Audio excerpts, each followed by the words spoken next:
गर्मियों की शुरुआत हो चुकी है और सूर्य देवता अपने प्रचंड रूप में है। ऐसे में त्वचा का ध्यान रखना बेहद ही जरूरी है। स्किन एक्सपर्ट्स की माने तो गर्मियों के सीजन में सूरज की यूवी किरणें न सिर्फ स्किन को ड्राई बनाती हैं बल्कि कई तरह के नुकसान भी पहुंचाती हैं। गर्मियों के मौसम में अगर आपको बाहर जाना पड़े तो स्किन को कवर करने की जरूरत होती है।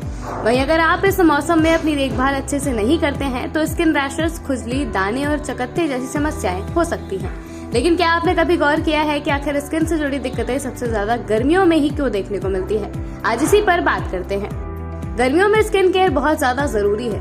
एक समर स्किन केयर रूटीन भी बनाना जरूरी है। क्या आप जानते हैं कि अगर आप सतर्क नहीं हैं तो गर्मियों में बहुत सी चीजें आपकी त्वचा पर कहर बरपा सकती हैं। स्किन के लिहाज से गर्मियों में सबसे खराब समय होता है। अगर आप गर्मियों में होने वाली कुछ त्वचा समस्याओं से अवेयर नहीं हैं, तो आपको इसकी बहुत बड़ी कीमत चुकानी पड़ सकती है। इन तमाम जानकारियों को साझा करने के लिए आरोग्य इंडिया प्लेटफॉर्म से जुड़े हैं डॉक्टर हेरम अग्निहोत्री। नमस्कार, मैं डॉक्टर हेरम अग्निहोत्री, बाल रोग विशेषज्ञ तथा एलर्जी एस्मा स्पेशलिस्ट विगत 20 वर्षों से अपने ज्ञान और अनुभव से आपकी सेवा कर रहा हूँ। गर्मी का सीज़न आ चुका है और सूर्यदेव अपने प्रचंड रूप में दिखराई पड़ रहे हैं। आजकल पारा 40 डिग्री के ऊपर जा चुका है। गर्मी में कई प्रकार के संक्रामक रोग, पेट से संबंधित बीमारियां, सांस से संबंधित बीमारियां फैलती हैं। आज हम लोग बात करेंगे गर्मी में सूरज की रोशनी का त्वचा पे जो रिएक्शन होता है वो क्या है और उससे हम लक्षण कैसे हैं और हम कैसे उससे बच सकते हैं।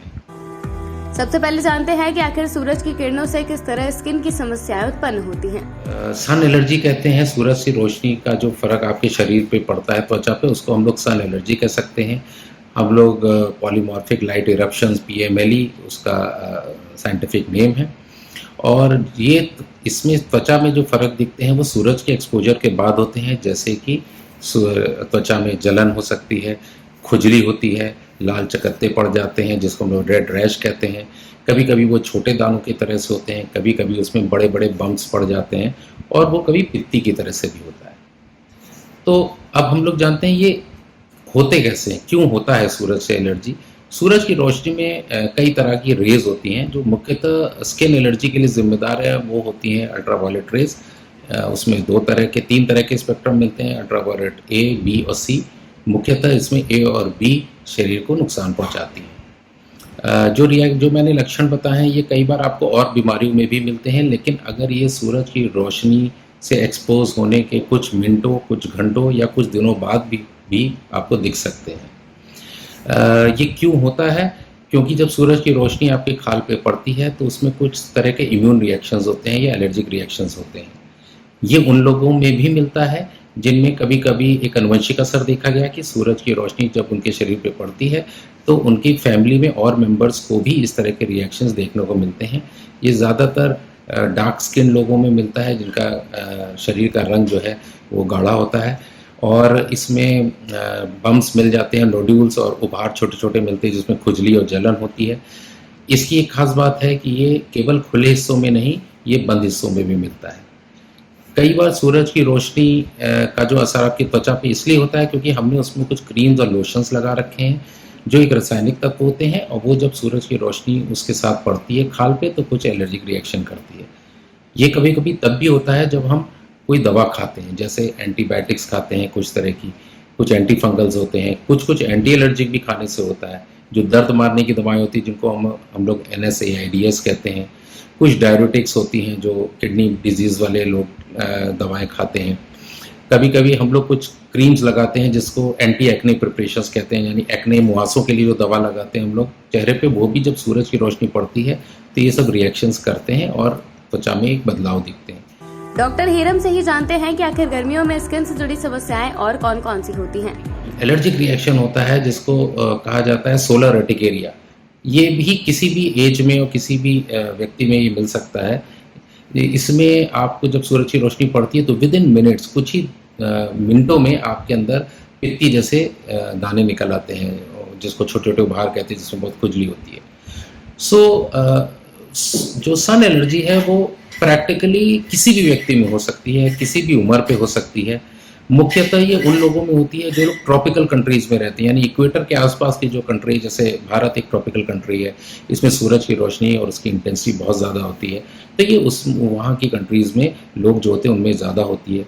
अगर जेंडर की बात करते हैं तो जो महिलाएं हैं उनमें पुरुषों की अपेक्षा ये ज़्यादा देखने को मिलता है। फिर आपका टाइम ऑफ डे जिस पे ये सूरज की रोशनी पड़ रही है, अगर आप 10 से 4 का जो समय होता है उसमें सूरज की रोशनी आपके ऊपर ज़्यादा इंटेंसिटी से पड़ती है, या ज़्यादा समय तक के लिए आप जब धूप में रहते हैं तो भी ये रिएक्शन ज़्यादा होने की संभावना होती है। अब सवाल ये उठता है कि आखिर इन समस्याओं से कैसे बचा जा सकता है। उस समय में 10 से 4 वाले समय में बाहर ना बच्चों को जाने दें, ना खुद बाहर निकलें, और अगर निकलना पड़ता है तो पूरी बाँह के कपड़े पहने, सर पे हम टोपी लगा सकते हैं जो चेहरे को ढके, थोड़ी बड़ी टोपी होती है जिससे चेहरा ढक जाता है, या हम लोग एक स्कार्फ जैसे महिलाएं बांध लेती हैं पूरे चेहरे पे, या पल्लू ढक लेती हैं, ऐसे ही हम लोग भी गमछा गौछा से अपने आप को ढक सकते हैं, चेहरे को और खुले हिस्सों को ढक सकते हैं, जिससे इस पर रिएक्शन या धूप की रोशनी का ना पड़े। फिर इसमें समय होता है दिन का जिसमें हम कोशिश करेंगे ना जाए। प्लस ये जब गर्मी की शुरुआत होती है, क्योंकि जाड़े में तो हम लोग ढके रहते हैं अपने शरीर को, और जैसी गर्मी आती है कपड़े हम लोग हल्के पहनते हैं, खुले कपड़े पहनते हैं, तो उसमें जैसे एकदम से एक्सपोजर होता है सन का तो भी ये दिक्कत बढ़ती है। तो कोशिश की जाए कि हम लोग धीरे धीरे अपने सन एक्सपोजर के टाइम को बढ़ाएं, उससे भी इसमें बचाव होता है। प्लस इसमें हम लोग फिर एक क्रीम्स आती हैं जो चाइल्ड स्किन के लिए भी सेफ मानी गई हैं, और जिसको हम लोग करते हैं जिसका सन प्रोटेक्शन फैक्टर SPF 30 से ऊपर होना चाहिए। बेहतर है कि अगर 50 होगा, जितना ब्रॉड स्पेक्ट्रम कवर करेगी सन की रेस का, उतनी वो इफेक्टिव होगी क्रीम आपके लिए। आमतौर पे SPF 30 वाली क्रीम आपको स्किन से बचाती है। एलर्जी होने के बाद क्या किया जाए, डॉक्टर हेरम से ये भी जान लेते हैं। क्योंकि इसके लक्षण में सबसे इम्पॉर्टेंट है कि आपको खूब जलन और खुजली होती है, कभी कभी पानी वाले दाने निकल आते हैं और ददोरे पड़ने लगते हैं, तो आपको इसको किसी डॉक्टर से मिलके उसकी सलाह लेनी चाहिए कि हमें इसमें क्या करना है। प्लस जितनी जल्दी इसका इलाज शुरू किया जाए, एक बार ये जब रिएक्शन ज़्यादा हो जाते हैं या ज़्यादा समय तक घंटों तक रह जाते हैं तो उनमें खुजली और जलन बढ़ जाती है, इलाज से आराम मिलने में थोड़ा टाइम लगता है। और दूसरी चीज़ आप कर सकते हैं कि ठंडे कपड़े से उस हिस्से को ढक के रखें, मतलब गीले कपड़े से, जिससे कि वो ठंडक बनी रहे। पानी ज़्यादा पी के रखें, आपके शरीर में पानी की मात्रा रहेगी, इसके रिएक्शन और जलन आपको कम से कम होगी। कुछ दवाएं हैं जो हम लोग खा के, जैसे एंटी एलर्जिक दवाएं जो इसकी खुजली को कम कर देंगी। कभी कभी कुछ लगाने वाली क्रीम्स हैं जिसको कैलामाइन लोशन कहते हैं, वो आपकी जलन को बचाएंगी।